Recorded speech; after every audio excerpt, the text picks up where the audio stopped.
for the class of 2028. Woo.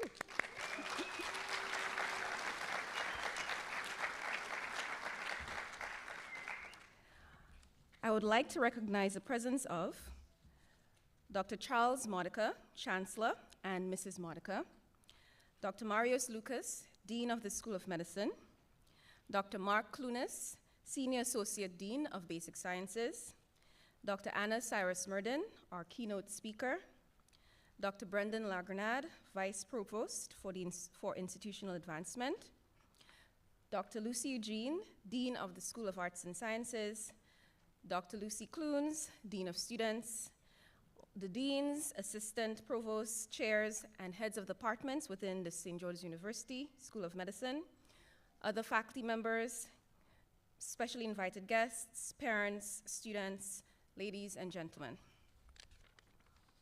As a proud alumnus of the St. George's University School of Medicine, I have vivid memories of my own white coat ceremony many, many moons ago. I remember the excitement, the anticipation, and yes, the nerves. So I'm very familiar with how you all are feeling right now as you're seated today. To me, donning this white coat was taking on a mantle of responsibility, a responsibility to serve, to prioritize empathy and compassion and a patient-centered approach to medicine, an approach that goes beyond just treating symptoms to truly understanding and addressing the individual needs and concerns of every patient in my care. I would now like to share with you a brief history of this white coat ceremony. In 1993, the Arnold P. Gold Foundation created the white coat ceremony at Columbia University's College of Physicians and Surgeons to promote humanism in medicine. With guidance from the Gold Foundation, St. George's University School of Medicine initiated its own white coat ceremony in 1996, long before many other US medical schools. In 2003, the Gold Foundation founded the Gold Humanism Honor Society, an international society dedicated to the promotion of humanism, professionalism, and ethics in medical practice and medical education. Dr. Arnold Gold sadly passed away at the age of 92. He was an international advocate for humanism in healthcare, and we are honored to have hosted Dr. Gold and his wife Sandra as keynote speakers for our white coat ceremony in spring 2005. St. George's University's chapter of the Gold Humanism Society, Honor Society, is based in the Department of Clinical Skills and is supported by the Dean of Medicine's office. Our chapter has established a humanitarian student organization in 2009, and through this chapter, our basic sciences students promote humanism across the SGU and Grenadian communities. Chapter members are nominated by their peers and inducted during their clinical training when they are going to participate in an ongoing chapter project. It is now my pleasure to welcome to the podium Dr. Mark Clunas, Senior Associate Dean of Basic Sciences.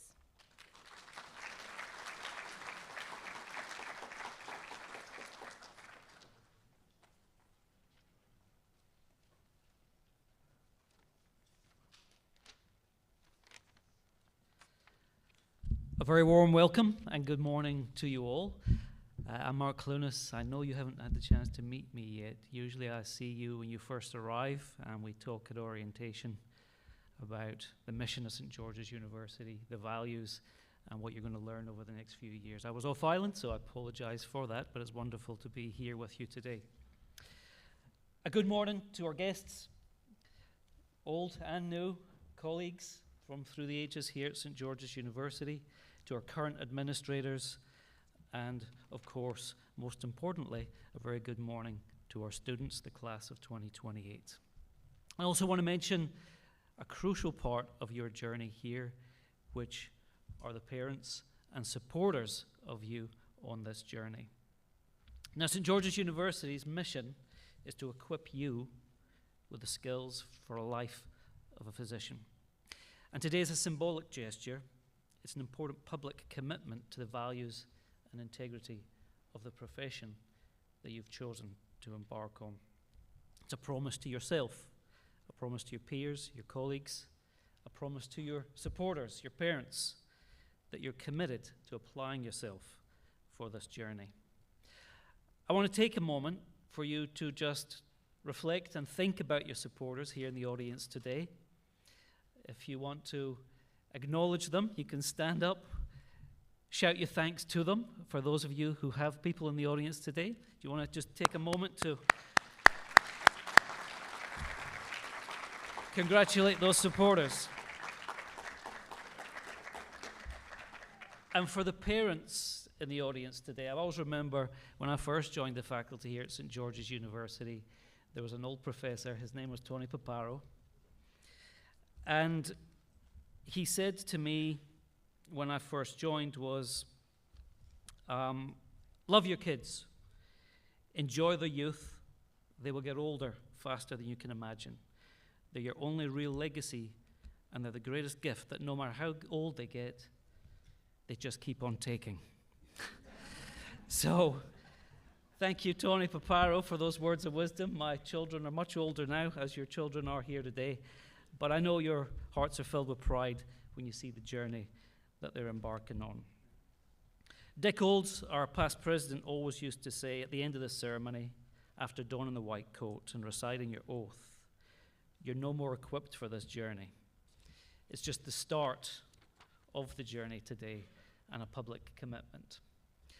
But where I kind of disagree with him a little bit is that there are many competencies to master as a physician, a vast world of clinical knowledge, obviously, clinical skills, clinical reasoning, and eventually you get to a point of clinical wisdom, which is how you efficiently navigate with your patients. But what's most important for your patients, remember, because they don't know your step 1 score, they don't know your step 2 score, they don't know your exam grades, but it's those interpersonal relationships that you form with your patients, your professional attitudes and behaviors, the respect that you show to those patients, the rapport you build with them, the trust that you develop in those relationships. Those are the most important things that are present as a physician. The other things to remember, medical school is a challenge, but there's always one tenet you should bear in mind. Between every action and reaction, there's time to pause and decide what that reaction is. One of the wonderful things about professional identity, which you're committing to today, is you own it. It's yours entirely. I know that we can't always get A's on exams. Some of us it comes easy to, some not so much. But what we can always do is commit to doing the best in terms of our personal integrity and how we interact with others. So today, it's true, you're not any more equipped to be a physician, but you're certainly starting that journey, and you're certainly equipped with the interpersonal skills where you can start to establish those relationships with your peers, with your colleagues, and with your patients. So thank you for your time this morning. And if I've got one word of advice, a little word of advice, is take a little bit of time today to be present. Often these ceremonies pass us by very quickly, but just stop quietly sometime and reflect at this point today, because these are the sort of memories that will last a lifetime when you embark upon your career. So my best wishes for you in this journey. I will see you in class later this term, if I'm on time this time. I want to introduce an important figure in my life and an important figure in your life over the next 4 years, and that's the Dean of our medical school, Dr. Marius Lucas.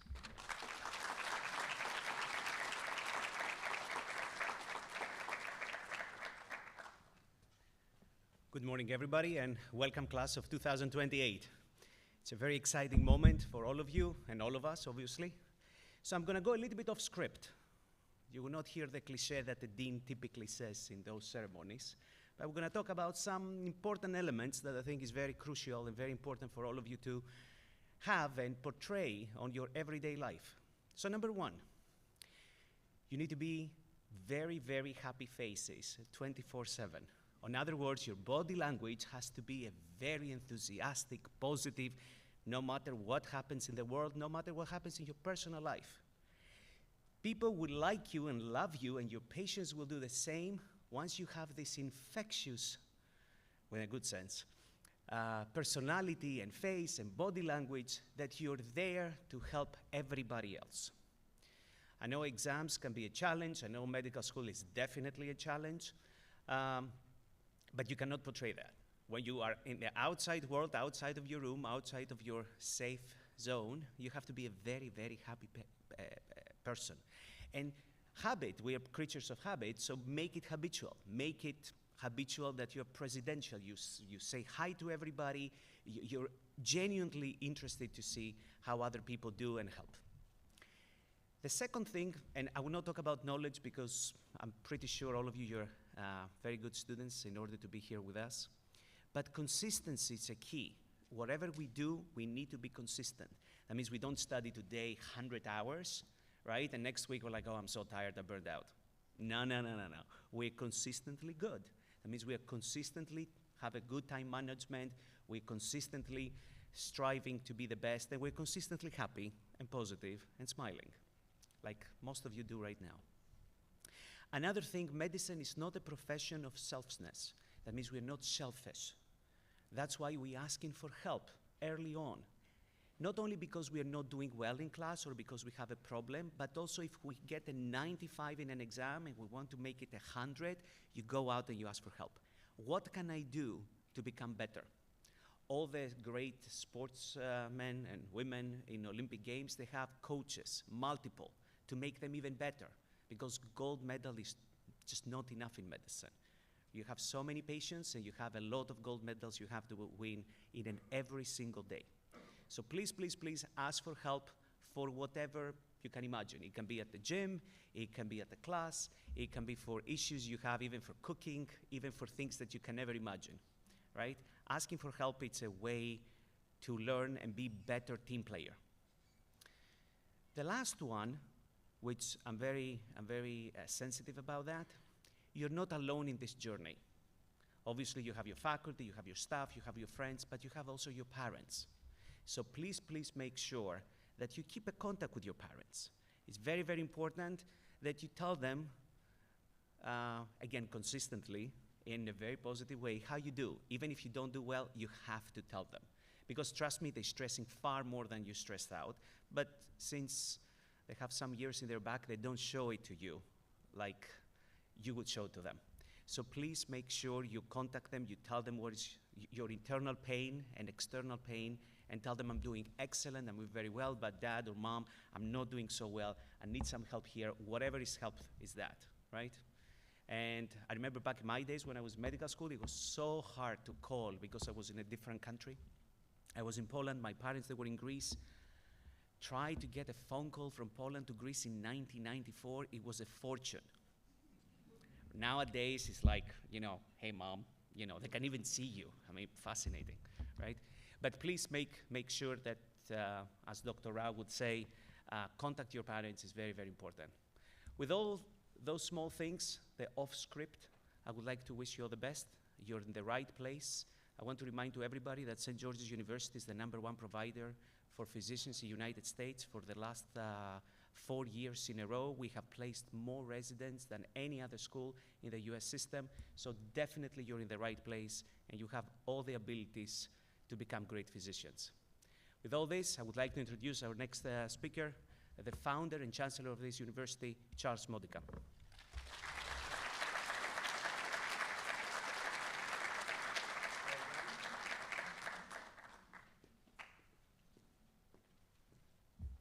Good morning. Making sure you're all awake still. And I'm so glad that parents and friends and supporters are here with you. I am Charles Modica. I'm one of the founders of the university. And I'm proud to be here one more time. As a school gets to be towards 50 years old, you kind of count the years and hope you can be at a lot more white coats and graduations as well. I'm proud to be here because I know what you're about to go through, and you've already started by, I guess, 2 or 3 weeks.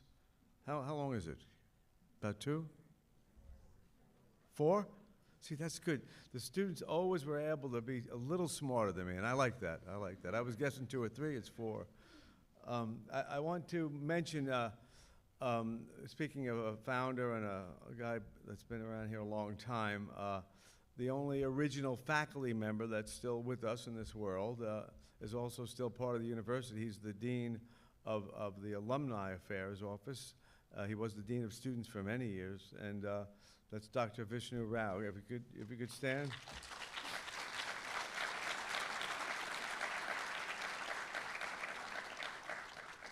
And I can tell you that he became a very popular dean of students over the years, for many, many years, decades, because he listened to students, worked with students, wasn't there just to give you a hard time if you did something wrong, but helped you do many things right.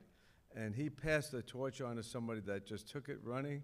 I'm so proud of her, Lucy Clunes, Dr. Clunes.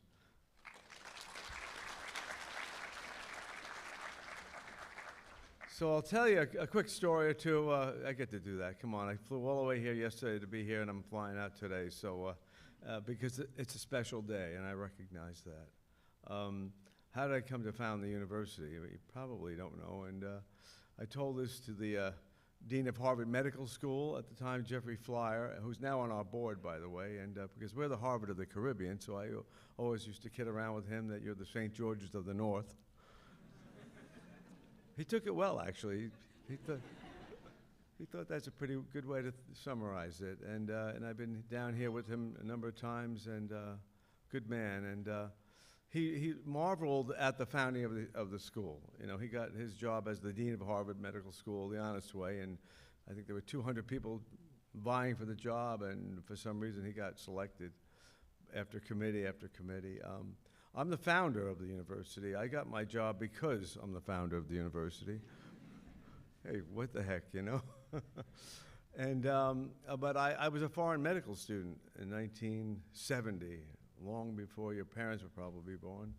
And I went to Spain to study in Spanish. That's what you did in those days. At that time, about 15,000 or so Americans went abroad every year. Not because they weren't worthy of being in U.S. schools. Many of us were. The problem was there were not enough seats. There was no expansion of U.S. schools since World War II. And there we were in 1969 and 70, and we had, our generation was we called the baby boomers because of the end of World War II, and parents got together, and there we were. So there was competition for everything, too many people, not enough seats, and that's why we were where we were at the time.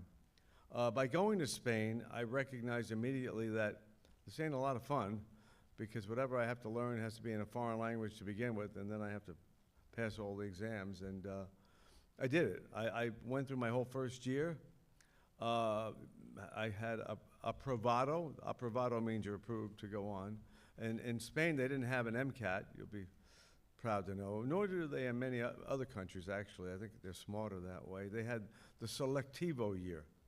And selectivo year means you go in. If you do well, you keep going. If you don't, and about, I think, a half or a third of the students didn't go on. But it was better than an MCAT, because you can't say I got up the wrong side of the bed that morning. So I passed that selectivo year. I was promoted. My grades were sent by snail mail. That's all we had, you know. This is the dark ages of time. You read that in your history books next to George Washington, maybe. And so my mom saw my grades come in. I knew I'd passed, and she was crying when she got the letter. Oh, my God, approvato, approvato. You're going on to med school. And she's second generation Italian-American and born and raised in Brooklyn, as my father was. And so I was the first guy going to college, okay, even. So I was on this little pedestal, you know, how especially Italian families, they have that going on. And the problem was I didn't want to go on. I passed everything, but I just felt medicine is not for me. And so I had to break the news to my mom right after she got the report, which she hadn't gotten at first. Could have said I wasn't approved. And she took it pretty well for an Italian mom. She cried for about 2 weeks, maybe, a little more than 2 weeks. Went to church a lot. Not just Sundays, it was every day, by the way. I talk about this story to let you know what it was like and how tough it was. And I made a deal with the family because I wasn't sure what I wanted to do. And I thought maybe I'd be a science teacher. I really didn't know what I wanted to do. And my grandfather came out, the old Italian guy with the thick accent, and visited and said, grandson, what did you do this for? I said, it wasn't for me. And he said, well, it's all right. You'll go to law school. I hadn't thought of this yet. Trust me. I would have made a deal about anything. I said, oh, sure. And he called Uncle Phil, a judge in the Supreme Court in New York. And sure enough, there I was in law school. And I loved law school. And I'm mentioning this to you, not to brag about me, but to tell you what you're about to go through. And that is, I didn't have any pre-law. I went there because, I'll try anything. I'm not going back to med school. So in my freshman year, there were 300 students in my law school. I emerged #1 in the class, okay? Had a special award, blah, blah, blah. I didn't graduate #1 because I was doing this thing in my second year of law school.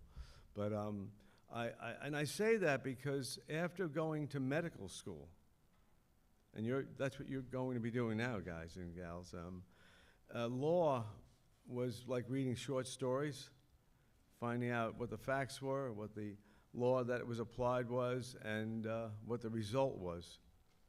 And it really was like reading short stories. It was fun, it was interesting. The memorization level was almost 0 compared to medical school. And there are many, many facets of it that you have to think about at any one time really weren't there. So I talk about that because I know what you're about to go through. Studying medicine is not easy. I know that. I've been there just for 1 year of it, a long time ago. And I can contrast it with another profession and tell you that you've chosen something to pursue that will be difficult. 24/7, like your dean just said, keep that smile on your face. And you will, in my opinion, be able to move on and become part of a very special population in the United States. Again, the more doctors come from this tiny island of Grenada and this university into practice in the U.S. than any other school in the world. That's in the past decade, I think, or so, and also all time. Right now, if you went to any physician's office in the United States, the greatest chance of a St. George's diploma is, of a single diploma from one school, the prominent school would be St. George's, more than any U.S. school, more than any other foreign school per year. So you're making up a part of the workforce in the United States. I think we're close to about 2% now. In a state like New York or New Jersey, we're probably, in incoming docs, probably closer to 20%. So we're really proud of that. We're proud of you. But you've got to do all the work. And what you have here from what the charter class was when Dr. Rao and I were here in 1977, you have all of the facilities they didn't have, but you know what? You have the same workload. It will be somewhat easier, and you also know there's a light at the end of the tunnel. They didn't know that. I was up here, I was 29 as their chancellor, and they were like wondering what they're doing here. And I always told them that it's all about you. If you believe in yourselves, it's going to be a lot easier studying in English than Spanish or French or whatever other language. So you can do it, but you're going to have to work hard and prove yourselves. That charter class did, by the way. When they first took the boards, they had the second highest pass rate in the world of any foreign school that year, when everybody else had counted them out. And that's probably what continued on over the years to make our stats look pretty good. And those stats are good because you're good, because you're believing in what you're doing. You're a breath of fresh air in this world. When I look at the news every day and wonder, how did we get here? And where are we going? You're a breath of fresh air. So, as I've been told by our dean, you tend to get very emotional at these ceremonies in your old age. I do. And it's because of my respect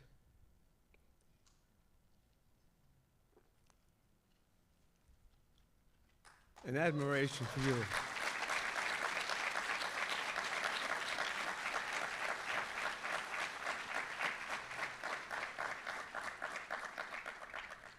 So, I hope to be seeing you soon. I'm the guy at graduation that gets to call you doctor first. I stand at the end of the stage and go in there in 3 weeks for classes that were here before you, 4 years ago. And I hope I'll be there. I know you will be. If you want to succeed, you have every ability to do so here. God bless you.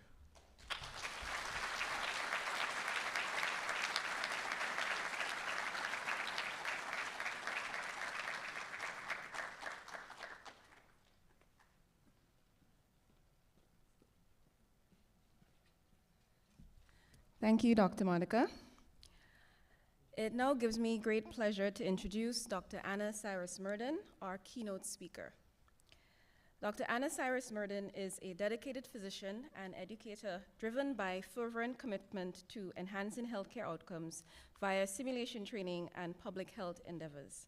Her love of science and medicine was evident from an early age, and she embarked on training as a science technician at John Donaldson Technical Institute in Trinidad and Tobago. Following this, Dr. Murden pursued her bachelor's degree in biology at Wayland Baptist University in Texas prior to completing her medical studies at St. George's University School of Medicine. Recognizing the importance of public health in complementing clinical practice, she furthered her education by obtaining a Master's of Public Health degree from Brooklyn College in New York.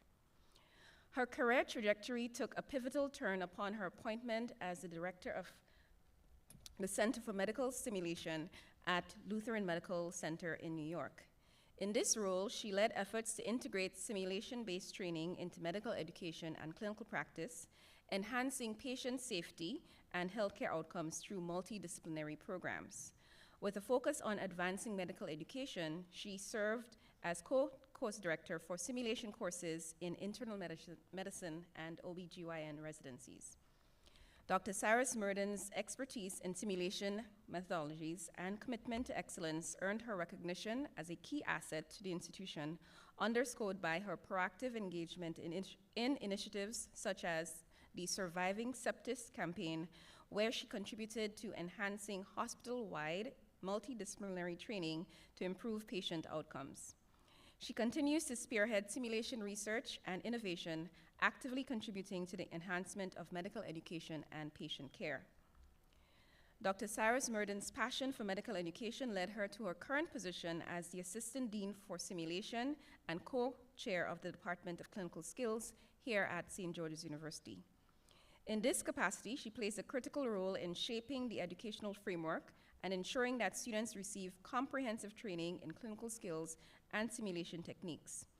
She also serves on various committees at SGU and chairs the Academic Resources Subcommittee, a division of the Curriculum Committee. In this capacity, she leverages her expertise to orchestrate strategic initiatives aimed at optimizing academic resources and refining the educational experience for both faculty and students. In addition, her research pursuits encompasses a diverse range of interests, including a simulation-based curriculum for communication skills and educational strategies for promoting interprofessional collaboration. Beyond her academic and clinical duties, she has an unwavering devotion to community service. Her altruistic nature is evident in her engaged involvement in various community outreach initiatives where she has made tangible impact on numerous lives. She also serves as a representative for SGU on the Health Services Committee of the National Disaster Management Agency, offering support and expertise to address healthcare challenges during emergencies. Apart from her professional pursuits, Dr. Cyrus-Murden fully embraces her role as a dedicated mother to a 15-year-old aspiring physician. Dr. Cyrus-Murden's remarkable journey exemplifies her steadfast commitment to medical education, patient care, and public health. Through her leadership, expertise, and passion, she continues to make invaluable contributions to healthcare, shaping the future of medicine and improving health outcomes for generations to come. Please join me in welcoming Dr. Anna Cyrus-Murden.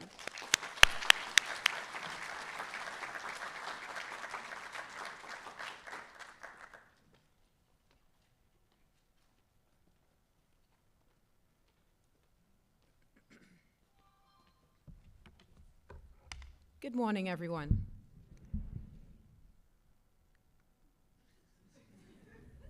I in the right place? Is this white coat? Good morning, everyone. Good morning. Thank you, Dr. Rayburn, for that generous introduction. I am truly humbled by your words. But believe it or not, what I'm most proud of was not mentioned. And it's mainly because I like sharing it myself. What I'm most proud of is the fact that I'm the proud product of a market vendor and a public service worker. So I'm truly, truly proud of my humble beginnings. Ladies and gentlemen, distinguished guests, esteemed faculty, proud family members, friends, and most importantly, you, our soon-to-be white coat recipients, the class of 2028. I think that deserves a report.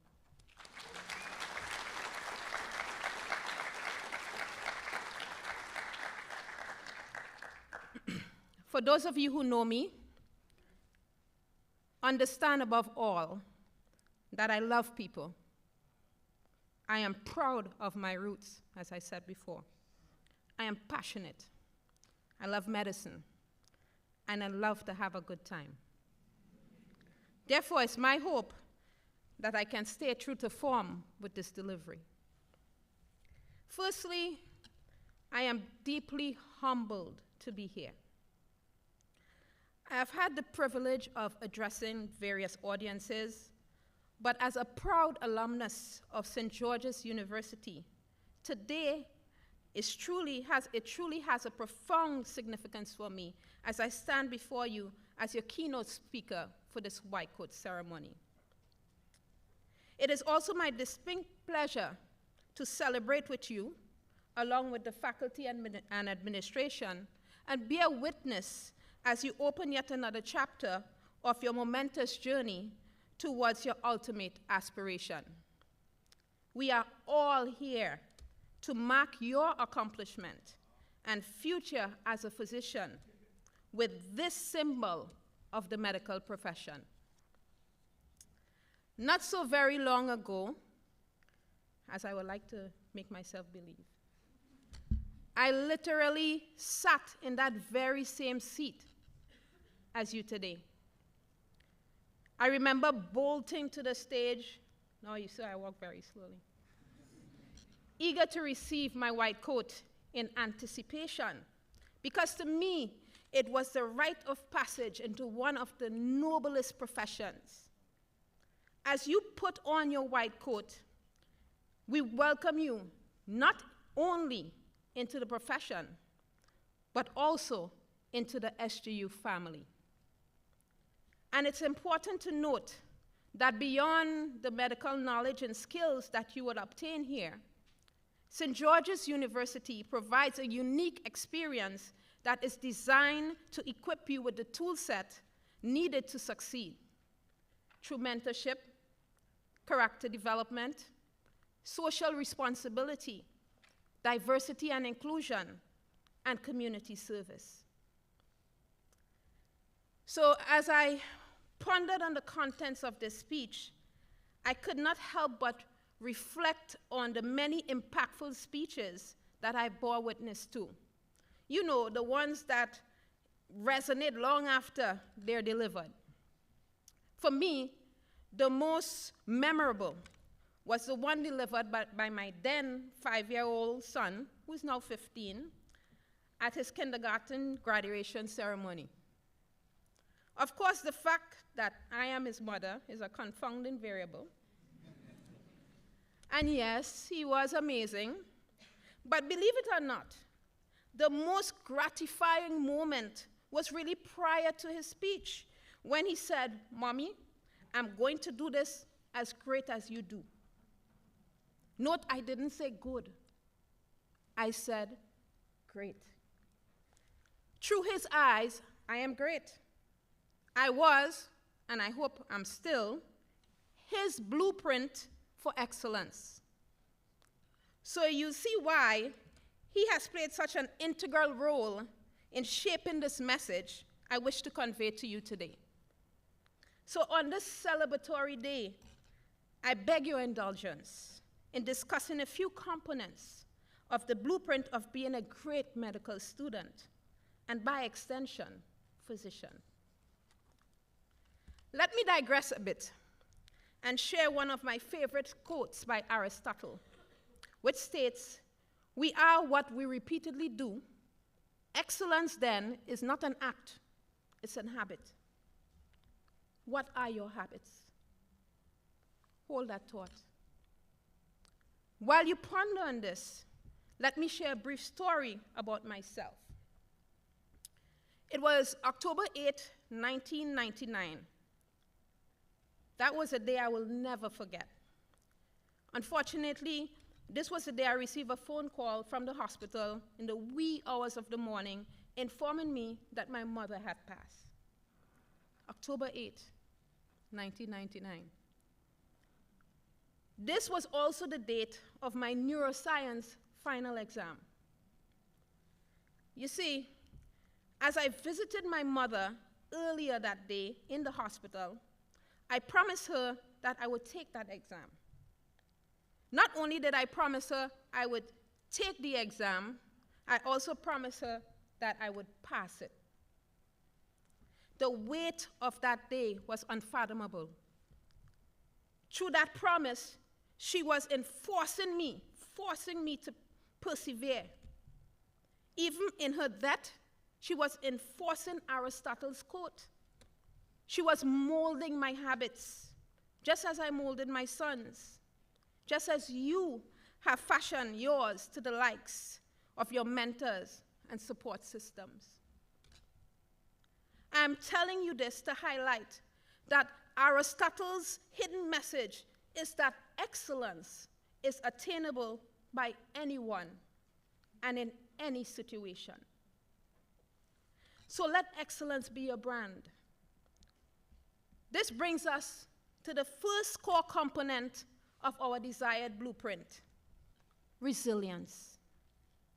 Be relentless to excel.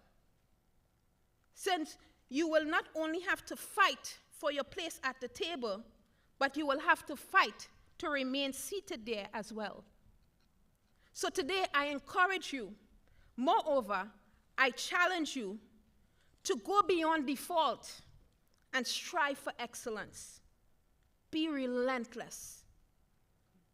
I would like to ask you now, what will be your habits from this moment on? In this rapidly evolving landscape, the demands placed upon medical professionals are ever increasing. You are about to embark on a journey that will test your limits and probably make you question your life choices. Well, at least about every week so. Furthermore, resilience and perseverance are indispensable in the face of adversity.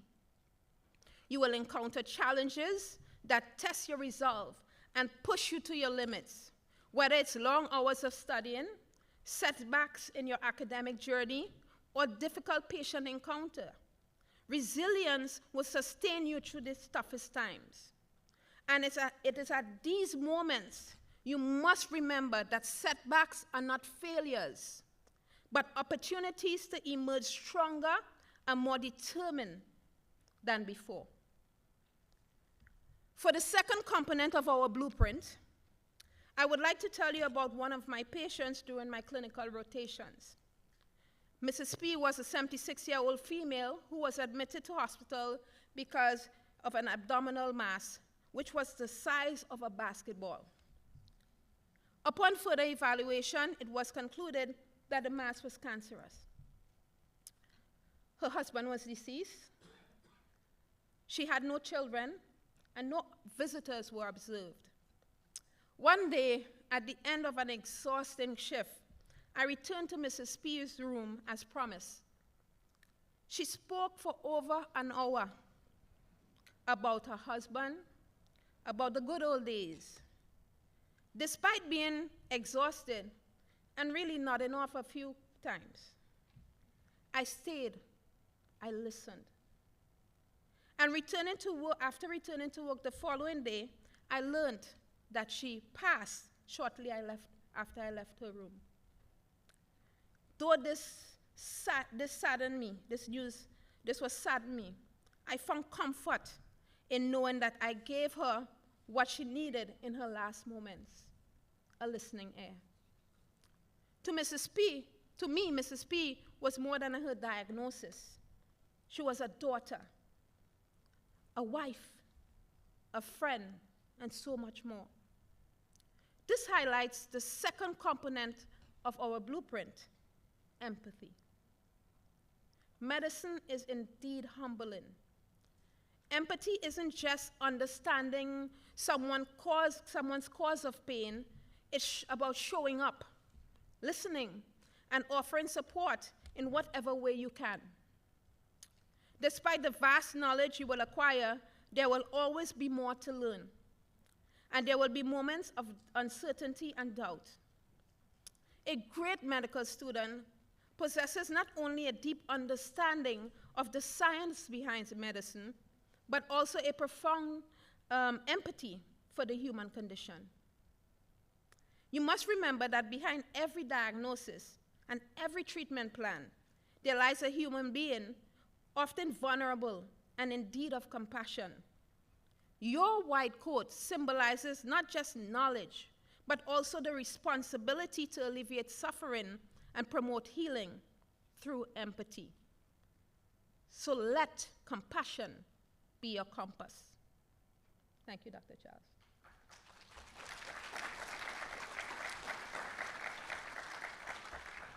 Finally, the next component of our blueprint is integrity.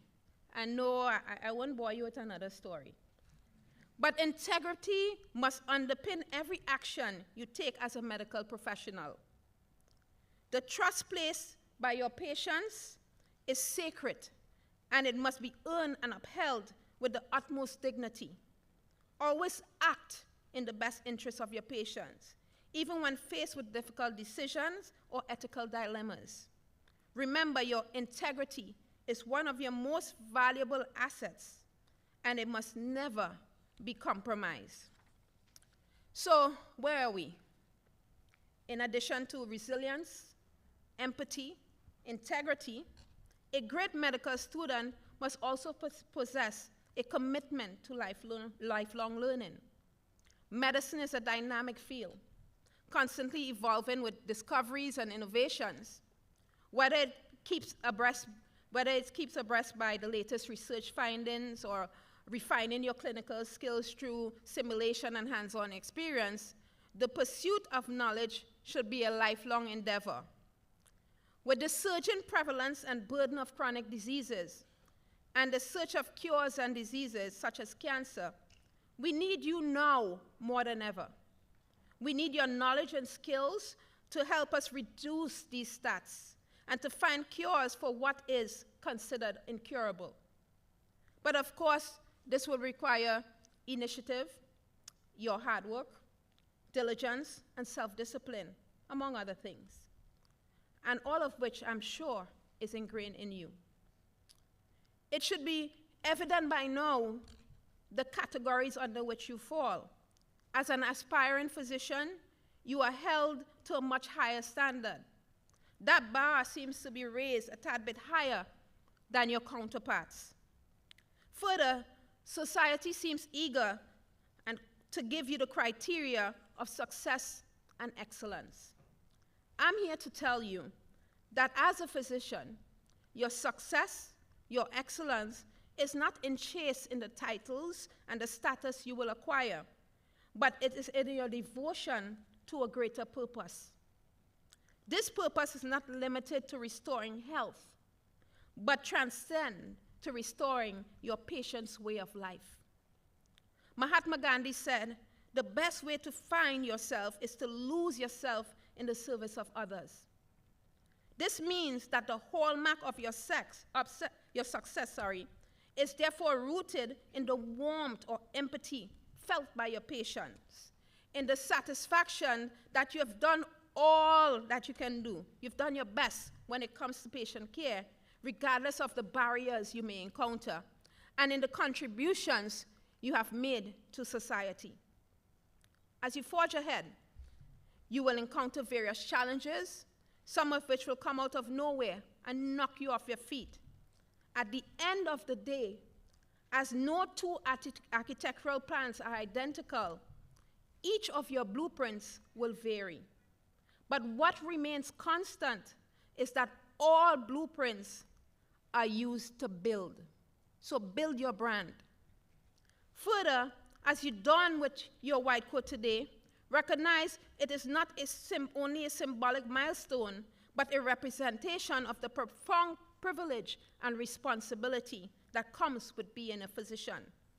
Embrace that responsibility with humility, empathy, resilience, commitment to lifelong learning, and unwavering integrity. Strive every day to embody the qualities of a great medical student, for in doing so, you honor the noble profession you have chosen to pursue. Thus, I want you to go out there and excel. For me, build your brand, live with integrity, contribute meaningfully, be passionate and compassionate, and always do your part to help others do the same. I hold unwavering faith in the persons and physicians you will become. Always remember, you never know who might be using you to model or fashion their blueprint. May you be abundantly blessed. Congratulations to the class of 2028. Welcome to St. George's University.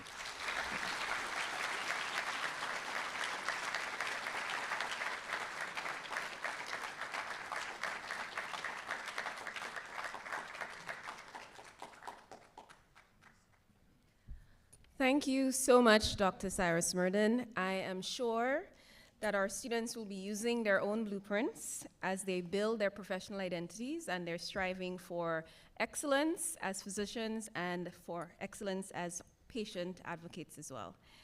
So at this point, St. George's University will now present you with a white coat symbolizing your entrance into the profession and your commitment to uphold the duties and trust associated with medicine and medical training. I now invite our college directors to take the stage. So today, our quotas include Dr. Mayana Charles, Dr. Simone Pierre, Dr. Tiffany Clemenson, Dr. Theophanis Colias, Dr. Gabriel Walcott-Bedeau, Dr. Dion Forrester, and Dr. Mishon Suku Pertab.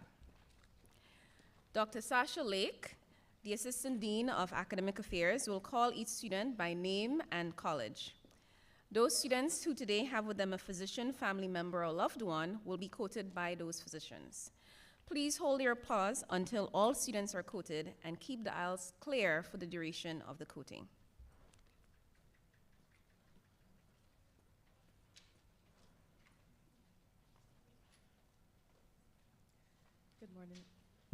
Good morning, everyone.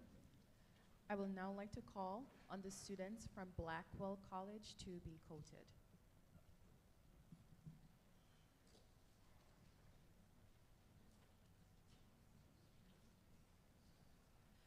Minchi Minchi.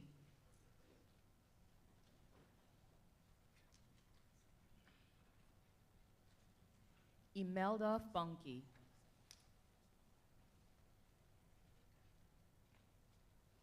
Omar Abdelmonium. Parmela Singh. Ryan Anjujar. Ireland Morton. Liz Phillip. Mina Sakar.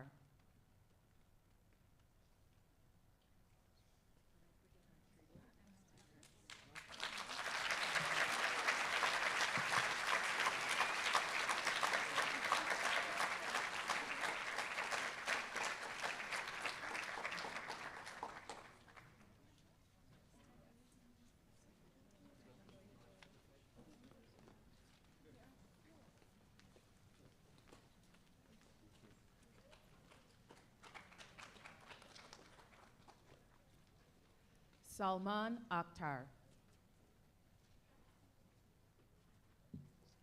Ashlyn Michaela Delinder. Ria Camacho.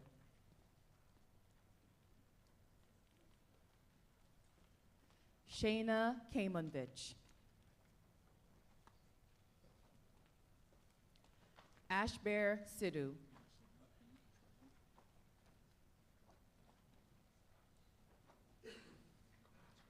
Adi Chairodi.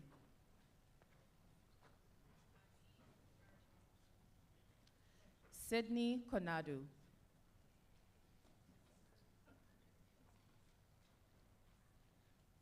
Samyar Arabdali.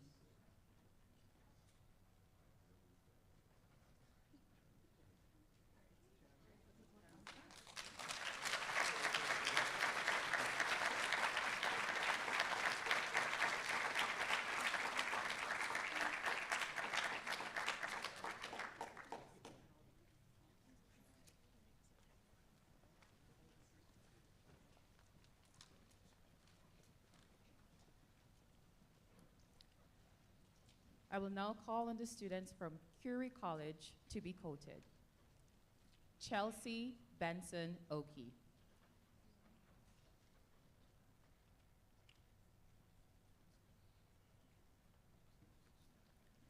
Anaya Netikuta.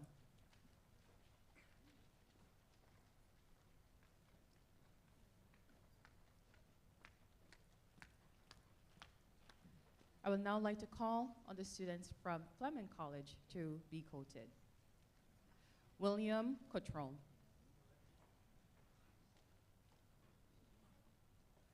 Josh Rome. Faith Hawkins. Tu Tote. Valeria Herrera. Jasmine Camilo.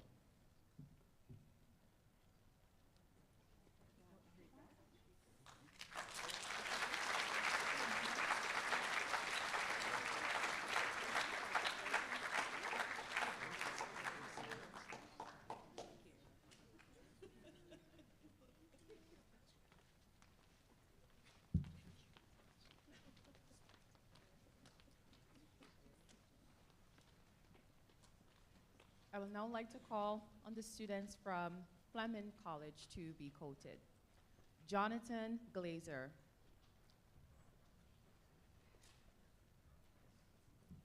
Taha Elwer.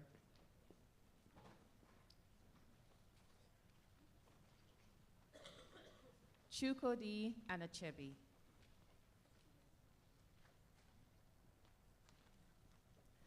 Naomi Fars.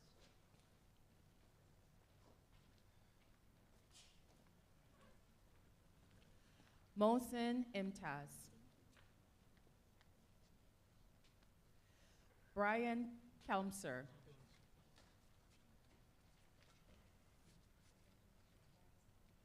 I would now like to call on the students from Galen College to be quoted.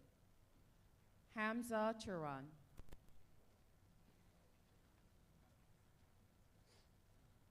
Shaylee Siekman.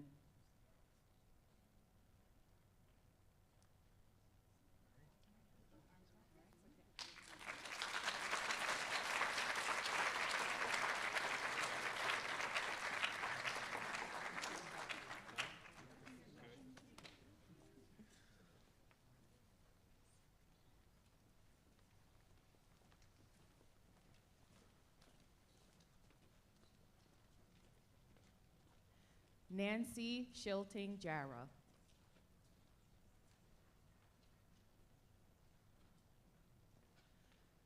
Nava Sadehi. Julie Kuram. Madeline Margraf. Shannon Lafferty. Jonathan Colger.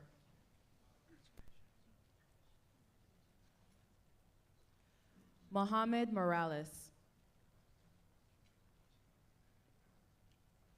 Ahmad Dianat,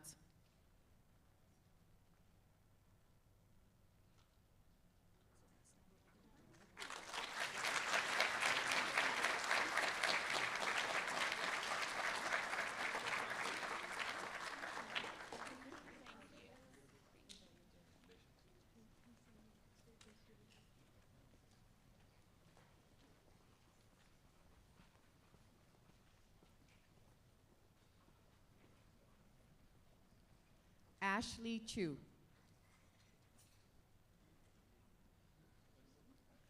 Danielle Choi, Mahek Chahal,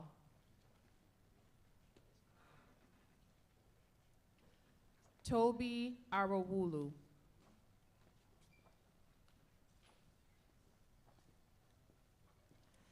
I would now like to call on the students from Hippocrates College to be quoted. Danielle Sarpong, Bethel Sampson,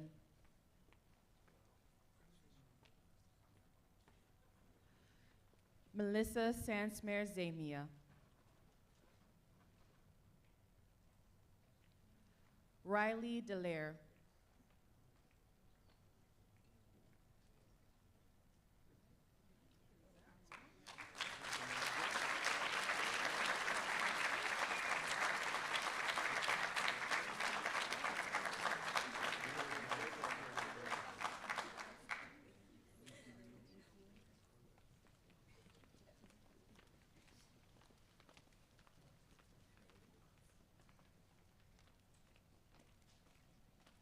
Olivia Campos Ferreira, Michaela Bermudez, Ritu Dominic, Shane Mendez,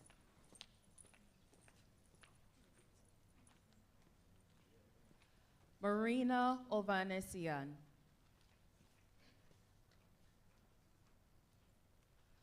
Roxanne Ruskus,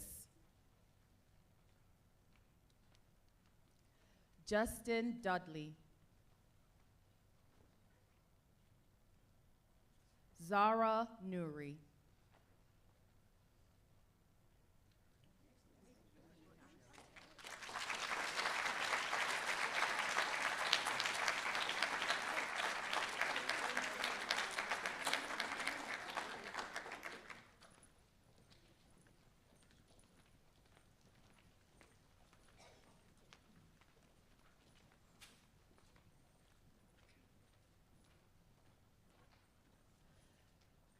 Dua Anwar, Ubaid Zaman, Andrew Miller,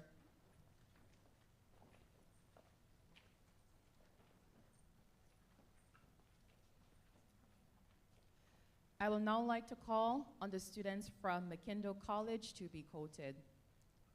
Anna Leda Baez,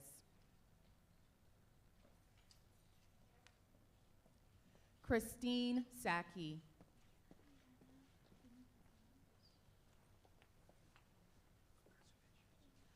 Vamsi Pisapati,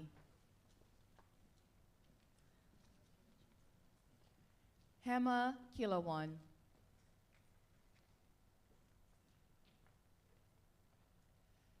Shibi Pamarasiman,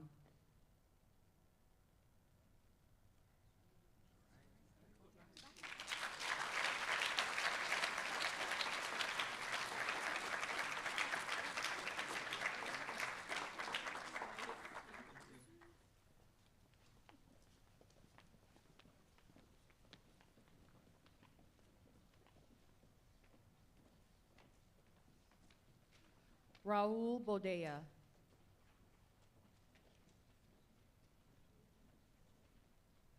Gerline Tor,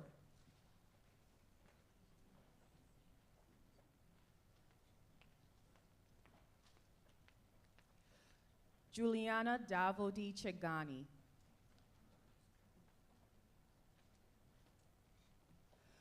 Mina Haji Hassani. Martin Milner.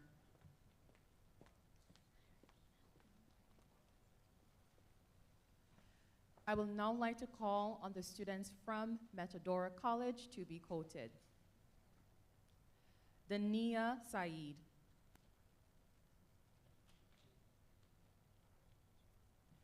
Carolyn Keating. Drew Hudson.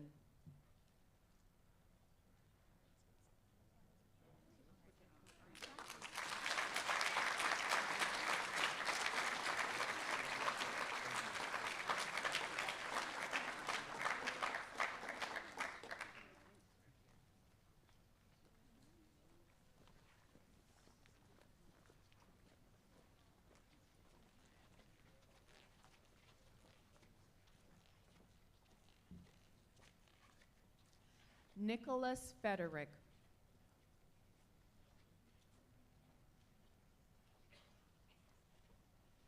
Kelly Mbabo.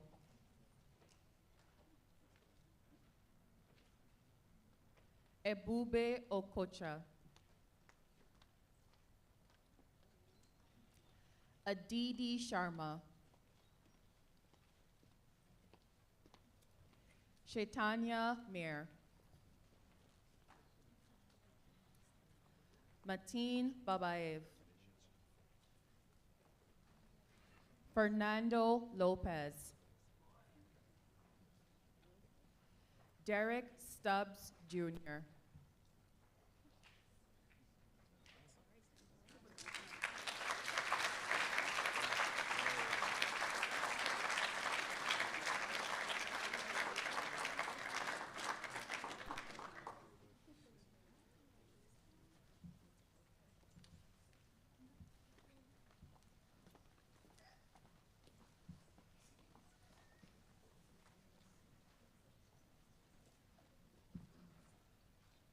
Farhan Fancy.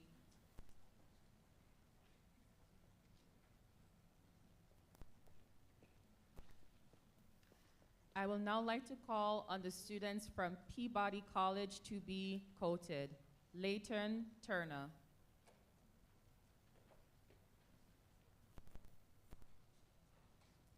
Charan Kamal Pada.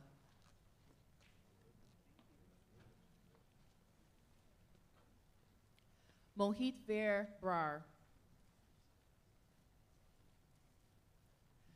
Robert Partenza.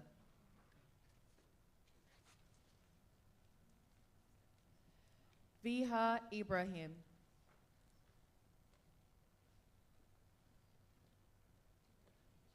Lorana Bariani.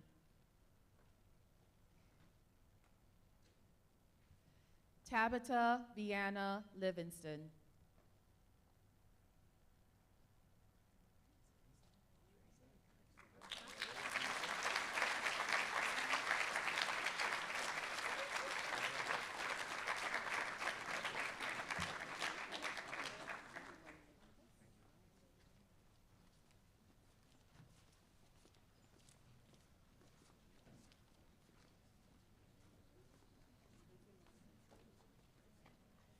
Andra Campitelli.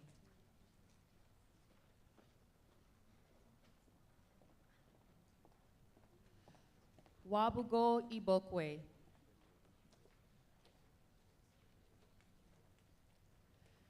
Jihae Yoon. Sneha Wilson. Treasure Gordon.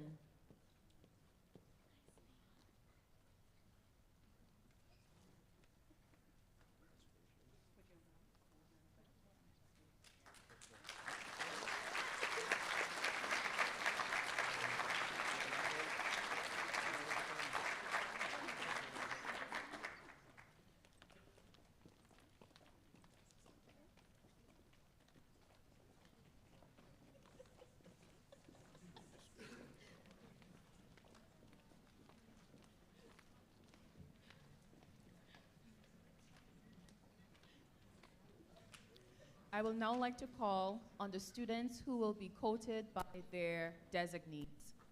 Ezra Frederick, quoted by her godbrother, Dr. Jonathan Ramirez.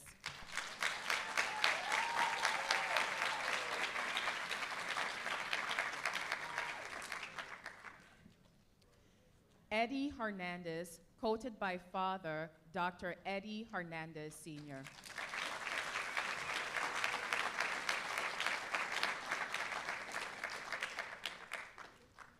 Umair Ahmad, quoted by father, Dr. Javed Ahmad.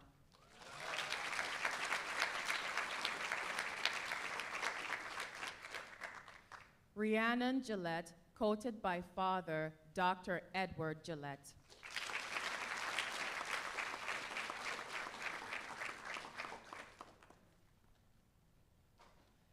Megan Camerson, quoted by godmother, Dr. Judy Indra Kuraman.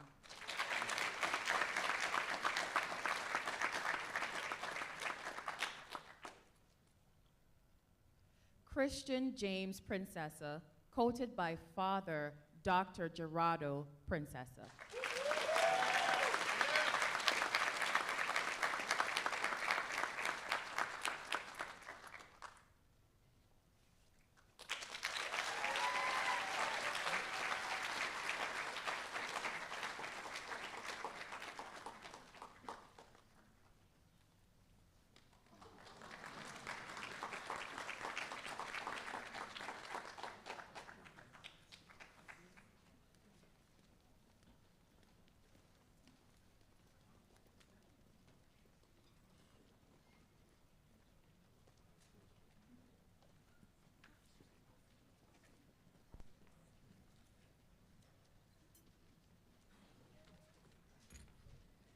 All right, so congratulations to you guys, class of 2028, for receiving your white coats. Woo.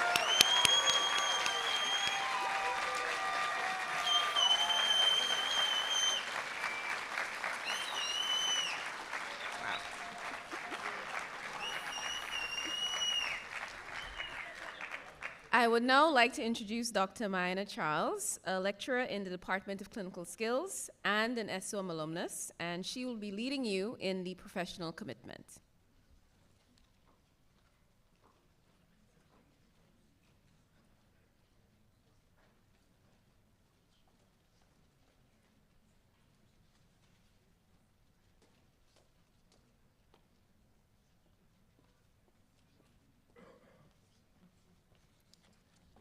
Good morning, everyone. Lovely. At this time, I would like to invite you, the class of 2028, to stand and recite aloud with me the professional commitment, which can be found on the front page of your program. I would also like to invite all the physicians present here today to stand in support of our students and join us in reciting the professional commitment. Are you ready? Today is the beginning of my medical education and training as a physician. I acknowledge my responsibility to continue in pursuit of knowledge and understanding until that day when I will cease to be a practicing physician. I am entering training for a noble profession in which my interests must always be subservient to those who may seek my assistance. I must be ever conscious of the value of my fellow health professionals and treat them with respect at all times. My classmates at St. George's University are now my colleagues, and I owe to them the same support and encouragement to achieve their goals as I hope to receive from them. I will work alongside my colleagues and professors with tolerance, compassion, and honesty. I acknowledge my obligation to adhere to the University Honor Code and to conduct myself with integrity and in an ethical manner at all times henceforth. I shall do all within my power to show in myself an example of all that is honorable and good throughout my medical career. It is a privilege to have been given the opportunity to become a physician. May I be ever conscious of that privilege and never abuse it. Thank you and congratulations to the class of 2028. You may be seated.